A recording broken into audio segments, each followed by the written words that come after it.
was like a bit of a hook, and it was just like a trending topic at the time around the holidays because everybody had it. But otherwise, they don't do well on TikTok. But I make them anyway because I like to create them, and they do very well here on YouTube Shorts. So I really just think about the content and historically what performs well. I also think about things as far as long form versus short form.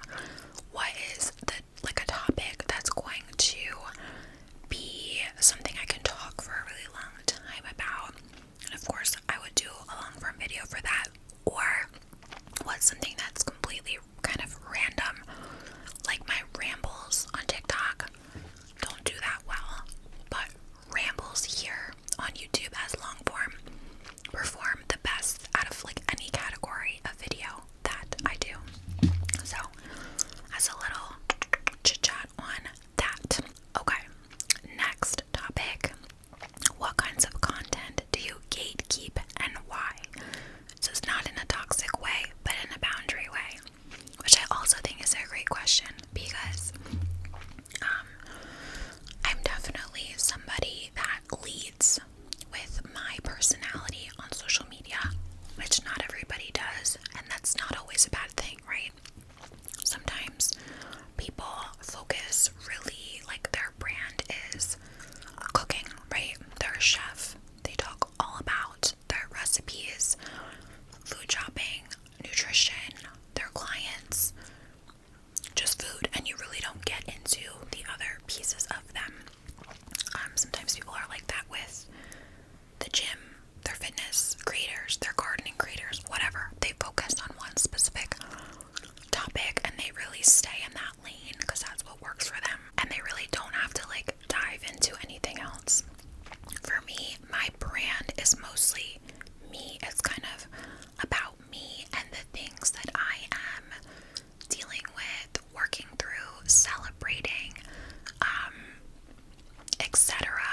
That may be relatable or inspiring or helpful to my audience who is a similar like demographic to me in certain ways, right? Like most of my audience are women. Most of my audience are, between the ages of 18 and 35. So we're all in this together. So of course I love to be transparent and honest, and I have to kind of talk about what is going on in my life in order to make the type of content that I do, but to a point. But like there's obviously, of course, so many things that I don't get into, and I think that that's really just kind of my boundaries are if it has to do with somebody else and their boundaries. Like there's certain things that I would share more of if it wasn't like, this my family member's like thing or story, or my friend's thing or story.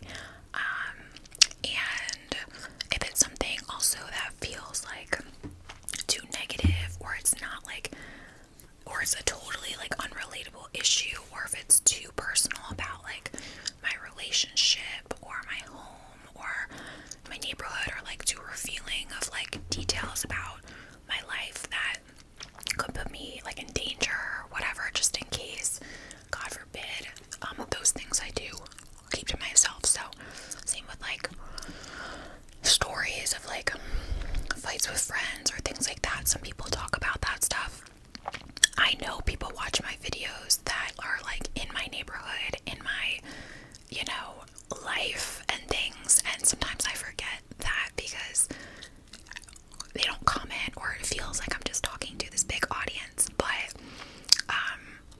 then I'll be reminded, I'll see like somebody follow me or join my website that's like, I'm like, wait, I know that person's name. I'm like, oh wait, this person's like from around here. Or like, my friend will be like telling me, or someone will be telling me that they watched my video. Certain of my friends, they don't, and I know they never would. Unsupportive ass hoes, just kidding. But other people do. So there's definitely a lot that I keep to myself, but everything that you see about me and what I'm providing, none of it's like a lie or not true to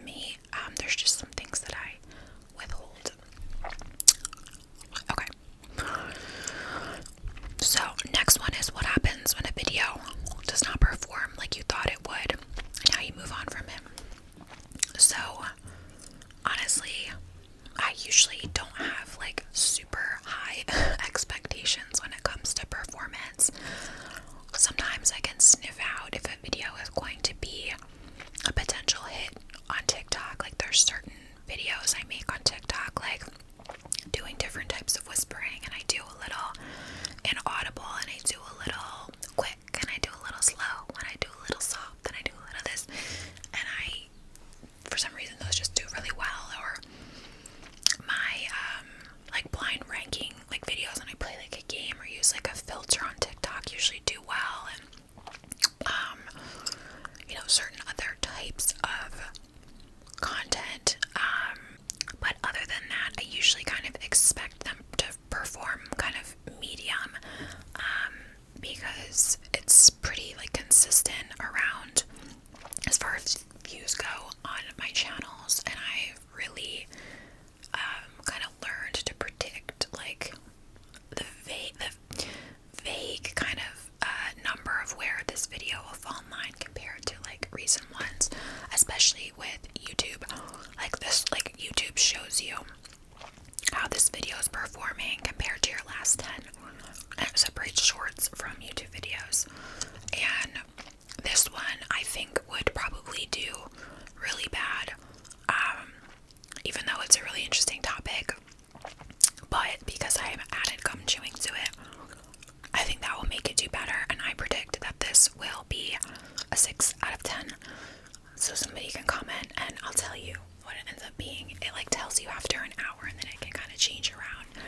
I say in the first like 24 hours to 48 hours it like changes, and then it kind of stays as the same. But I try not to get too upset about if a video doesn't perform well. I usually put pretty equal amounts of effort into all my videos, so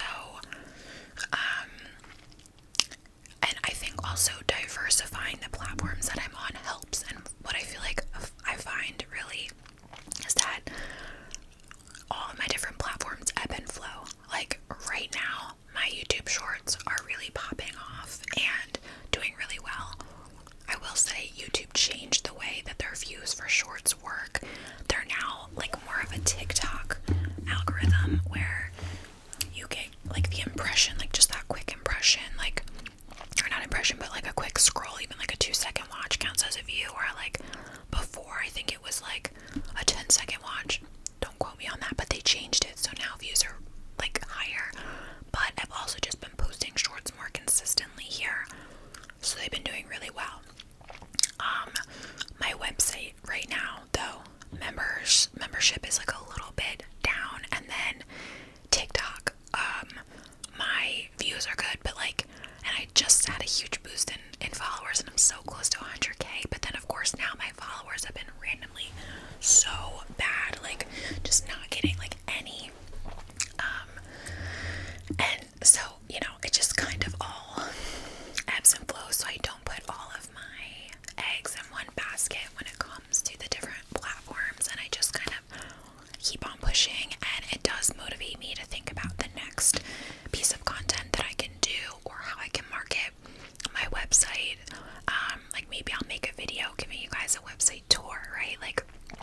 actually am like holding my child in my arms, but to a point I almost feel like the more you like hide them, then the more it's like this built up thing when it's just like they're just like a kid. So I don't know. But anyway, yeah. Recently there's definitely nothing that I filmed but kept to myself, although I will say for my vlogs, which I post monthly on my website, I give my editor like 90 minutes of footage of different days throughout my weekends, and there's some, oh my god, the raw footage that my editors have could probably not cancel me, but just make me look like a delinquent, because it's all just like, they know not to include anything where I'm super wasted and whatever. Anything like that gets turned into a montage where they put music over it and they like put effects over it so it looks glamorous, even though I'm like, oh, in the background. So those things, those moments I keep to myself unless I go live on TikTok, which I do sometimes, and then I regret it. Okay. How do you decide what feels premium in ASMR content? Or is this why certain whispers or rambles feel more member worthy, even if they're low effort? That's a good question. The things to me that feel more member worthy are the things that I want to film that I know are just like a nice standard to have in ASMR, like your whispered like facts, your, I don't know, just more like niche videos that I know I want to film and I know my core audience wants to see. But if I do post it on YouTube, I know it's not going to do well, and then that might stress me out if I post such an abundance of videos on YouTube that I just know are not going to do well. Even oddly, things like fashion, or like fashion reviews at award shows, for example. I do a review or like my opinion on every single award show that there is, the Met Gala, the Grammys. I've done like VH1 awards or whatever. I don't know. I do them all. I love the Met Gala is the best, the funnest one. Or no, I think the Grammys is the funnest one because the outfits aren't as like insane and they're actually like wearable. But those videos don't do well here on YouTube for some reason. I just sneezed and I totally lost my train of thought. There's so much pollen in the air, and I definitely developed allergies as an adult. It's like kind of wild. I never had them before, and it's everywhere. Like I can see it's on my laptop. I finally shut the windows and put the air on a few hours ago. But like I literally like wiped down a surface. It was just like all pollen just from my windows being open. Like I live in the city. Like this is, I don't know. It's kind of crazy. But anywho, okay. What was the question? What feels more member worthy even if it's low ever? Yeah, just, and also more member worthy. Just things I can't film, like, because they'll do really poorly on YouTube, and I know that. And if I just keep filming them, and they're gonna keep doing bad, because I have to throw in ones that I know are gonna do good, and just stuff that's more intimate, like where I can be a little bit more honest. Or like mukbangs. I feel like more mukbangs because I feel weird like eating. Like I do it anyway because they do well here, but I sometimes feel weird like eating on the internet. Okay. What makes something feel like a treat versus just another video? I love that question. For me, my favorite type of content to film and see done are vlogs, whether it's a TikTok vlog with a voiceover or my non-ASMR vlogs that my all access members on my website get. I'm not just like saying that to be like, oh, join my all access, like you should join my all access tier, but no, those are my favorite, like those are such a treat when my vlogs get back in from the editor for me to look at. I get so excited to watch it because I love that it just like tells a cohesive story, and it looks fun, and it just like, I think it reminds me and puts in a video and like puts it down kind of like on paper, if you will, the fun things that I'm doing in my life and the exciting moments, and it kind of forces me to like stop and smell the roses a little bit and be like, oh, like I might have had anxiety that day or something, but you wouldn't know it, and this looks like so much fun, and oh, I can look back on that, and what a good memory, or just to be able to see and like kind of encapsulate what was going on in that time in my life. So to me, anything that's a vlog feels like a treat, and I love the little mini TikTok vlogs that I make. Again, those are just like voiceovers. I just take a bunch of clips of like my night out or my day or whatever. Those are like shorter spans, whereas my website vlogs are like what I'm doing that month. But I love anything that's a vlog. And then I guess devil's advocate, like the most annoying things to film are things that, I don't know, don't feel as organic to me or require like a ton of editing, because I'm spread very thin time-wise, and editing does take a long time. So things like a clothing haul, or not a clothing haul, but like a clothing try-on, and I know you guys ask for that all the time. I'm like, oh my god, the effort involved in that, in filming it and editing it, it's like quadruple the time to do like something like this, and then it may not even do well. So it's like, what was the point?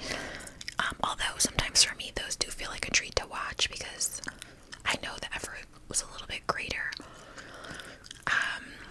But again, those are sometimes also hard because they have to be in ASMR. If it was like regular clothing try on, and I did not do a whole voiceover or be quiet with the mic and talk like, and I could just do it, then it would be a little easier for me. So sometimes I want to do more content for you guys, like what I'm cooking for dinner, what I eat in a week, and whatever, but it all just ends up having to be voiced over, because it's just too loud to do as ASMR. And if it's not too loud to do as ASMR, it takes like 7 hours to film and actually be so quiet and get the sound from this, like, and I just don't have the time for that, unfortunately. And I would love if I had the resources, like the time or production crew to help me, or an editor to like edit all of the videos, so that even like kind of took some work off the plate. But sometimes it can be difficult for like everything to be like ASMR, and I'm like, oh, I wish I could just do, because I know you guys want these certain videos, and it feels like, oh yeah, I should just whisper through it, but the logistics of it actually in practice are a lot harder. So I feel bad when I don't do those videos that you guys request. Okay, and then we're gonna do one more. The random things members have asked for that turned into unexpected hits. Okay, I have one for this. I have the best answer for this. So, Genevieve, are you watching, honey? She'll probably text me just an exclamation point or something when she sees this, and I'll forget. I'll be like, what the fuck is she talking about? I'll be like, oh yeah, the video. Genevieve Angelson, who A, is an actor, B, also has an ASMR channel. Genevieve Angelson ASMR, I think she hasn't been posting consistently recently, but she does have videos. She's in The Chicken Sisters, which is a Hallmark Channel series, and then also now I think is on Hulu. And Skylar Fisk is in that as well. And oh my god, the other woman, Wendy, you know her face, I forget her last name, forgive me. And Genevieve's in Handmaid's Tale and a lot of other great projects.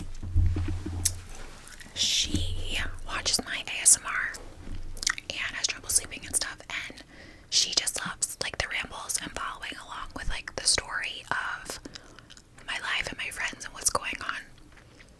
And she suggested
is like up there. I mean, they're all like pretty even keeled except for my lowest babe tier.